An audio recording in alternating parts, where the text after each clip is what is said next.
안녕하세요, 언덕님들. 보름달 보면서 소원은 비셨나요? 저 같은 경우는 해마다 추석을 기점으로 많은 생각을 하게 되는데요.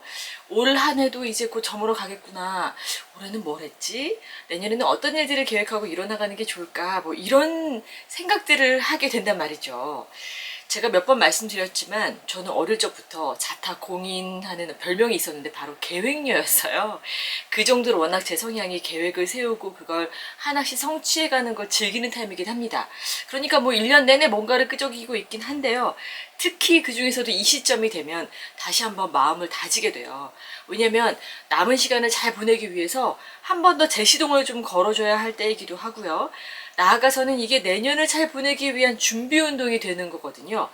자, 그런 의미에서 오늘 역시 외국어 공부를 포함한 언어 학습, 또 그것을 시작으로 더 넓은 세상을 품고 살고자 하시는 저의 애정하는 우리 구독자 여러분들을 위해서 여러분의 열정에 기름을 부어줄 영상을 제가 만들어 보려고 합니다.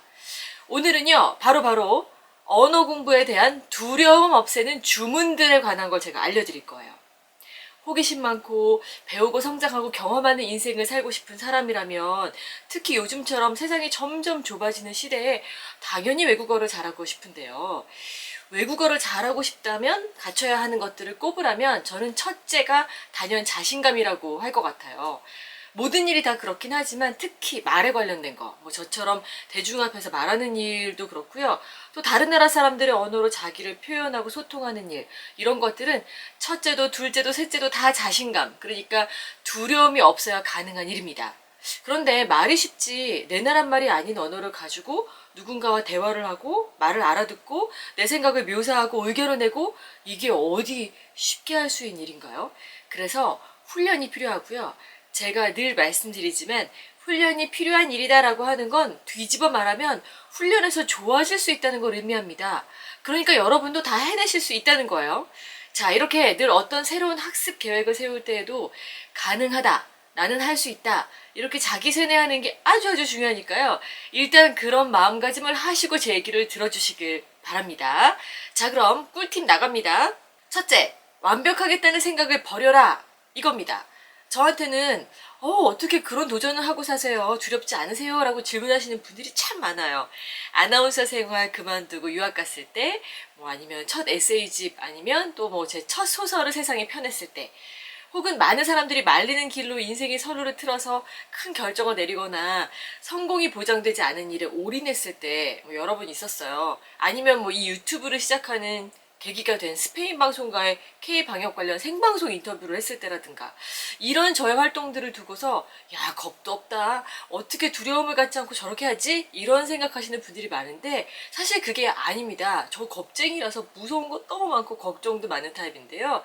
이런 것들을 이겨내고 외국어를 겁없이 도전하고 배우고 남보다 빨리 실력을 키울 수 있었던 데에는 그 바탕이 된 강점이 하나 있었어요. 바로 실패해도 괜찮아 라고 생각하는 겁니다. 바로 완벽함을 추구하기는커녕 완벽하게 하는 것은 불가능하다라고 처음부터 기준을 낮게 잡고서 내 스스로 불완전하다, 이걸 인정해버리면 긍정적이 될 수 있습니다. 그렇게 괜찮아, 틀려도 괜찮아, 뭐 어때? 이렇게 스스로를 위로하고 지지하고 응원할 수 있다면요, 남들이 뭐라고 하든지 혹은 뭐 조금 실수를 하더라도 대수롭지 않다라고 생각하게 되기 때문에 사소한 일부터 큰 것까지 어떤 기회든지 주어졌을 때 놓치지 않고 시도해 보게 되고요. 이런 일들이 반복되면 외국어에 대한 두려움이라는 거는 완전히 꼬리를 감추게 되거든요. 살면서 많은 도전이 그렇지만 특히 외국어는 자기 스스로가 이게 중요한 포인트인데, 남들이 그런 얘기를 해주길 기대하는 게 아니고 내 스스로가 완벽하고는 거리가 먼 게 너무 당연해 라는 걸 인정하고 받아들이는 인식이 있어야 됩니다. 자, 두 번째는요, 제가 학창시절 해보고서 큰 도움이 되어서 지금도 두려움을 없애야 하는 일이 있을 때 많이 적용해보는 그런 방법인데요. 바로 편지 쓰기입니다. 이게 무슨 소린가 싶으실 텐데 지금부터 제가 자세히 설명해 드릴게요. 저는 중학교 때까지는 수학을 곧잘하고 재미있어 했는데 어떤 일 때문인지 기억은 할 수 없지만 고등학교에 들어가면서 이상하게 수학을 싫어하게 됐어요.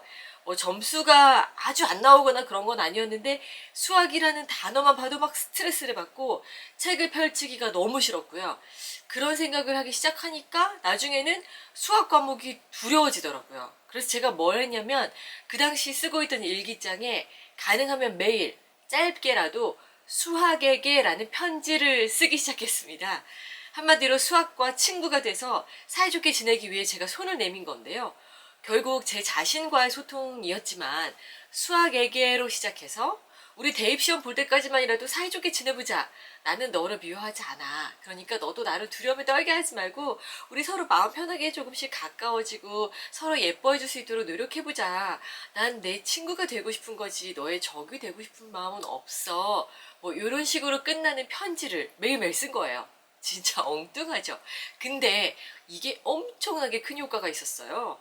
수학책만 봐도 막 스트레스를 받았었는데 확실히 그런 마음이 싹 사라졌고 좀 진정이 됐다 할까요? 겁부터 먹고 머리가 막 돌아가지 않아서 풀지 못하던 문제들도 거뜬히 해낼 수 있게 되면서 나중에는 정말로 수학과 깊은 화해를 하고 사이가 좋아지는 경험을 한 거죠.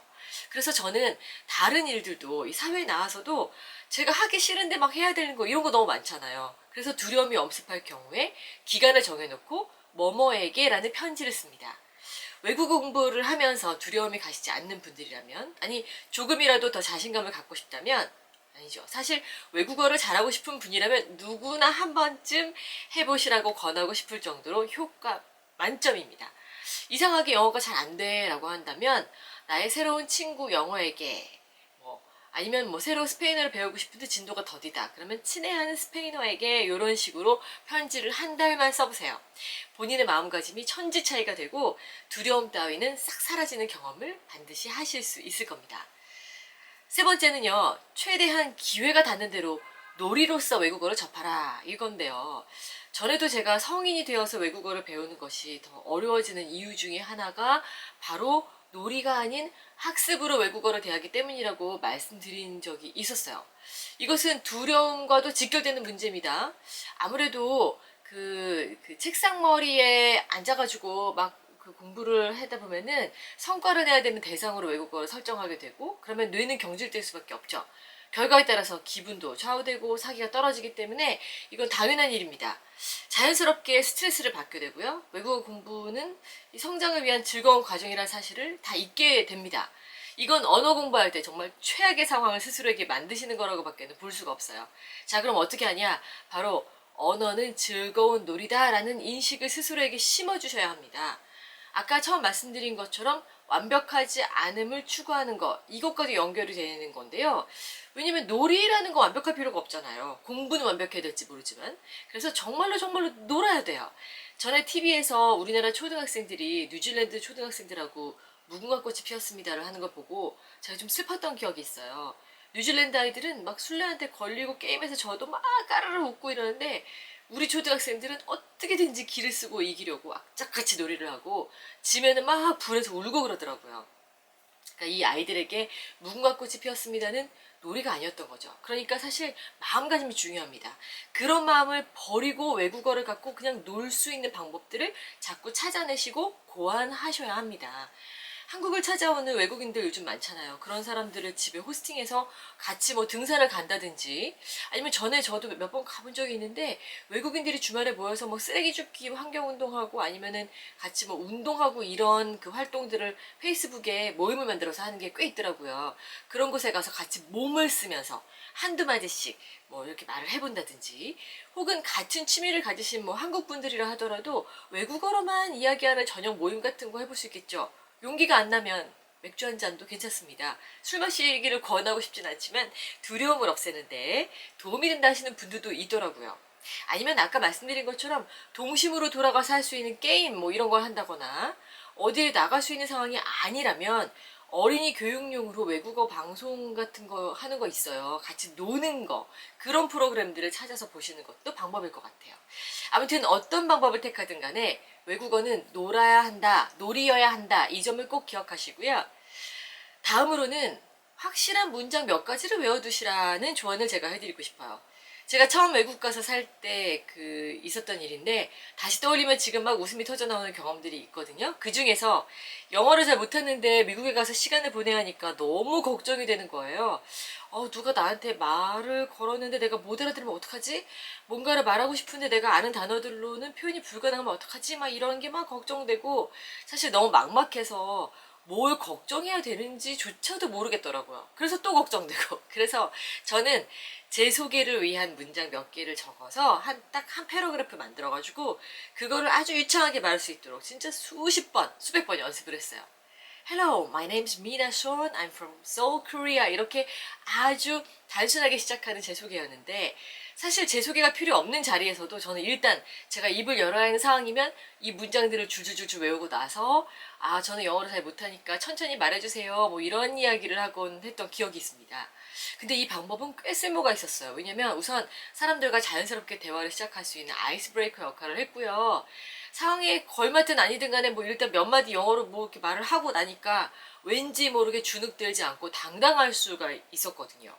꼭 자기소개 아니어도 괜찮고요. 아주 쉬운 단어들의 조합으로 만든 간단한 문장들도 좋습니다. 어딘가에서 반드시 쓸모가 있어야 한다는 법도 없어요. 그냥 몇 문장, 뭐 심지어 영화 같은 데서 보고 저 대사 멋진데 했던 거 아니면 노래 가사 중에 이거 참 좋아하는 부분들을 외워보시는 것도 방법이고 시를 한 편 외우는 것도 좋습니다. 멋지게 낭송 한번 딱 하고 시작하는 거예요.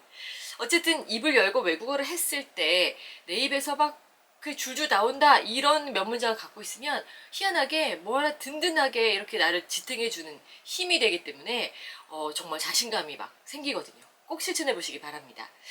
자, 이렇게 해서 오늘도 제가 30년 외국어 공부를 하면서 체득한 것들을 바탕으로 여러분의 외국어 공부 혹은 배움과 성장을 위한 열정이 계속 뜨겁게 활활 타오를 수 있도록 도움이 되기를 바라는 마음에서 영상을 만들어 봤습니다. 여러분 어떠셨어요? 여러분의 코멘트들 제가 하나하나 다 열심히 읽고 있습니다. 그러니까 원하시는 콘텐츠에 대한 의견도 주시고 여러분의 체험담도 나눠주시면 정말 좋을 것 같습니다. 오늘도 함께 해주신 여러분 정말 감사하고요.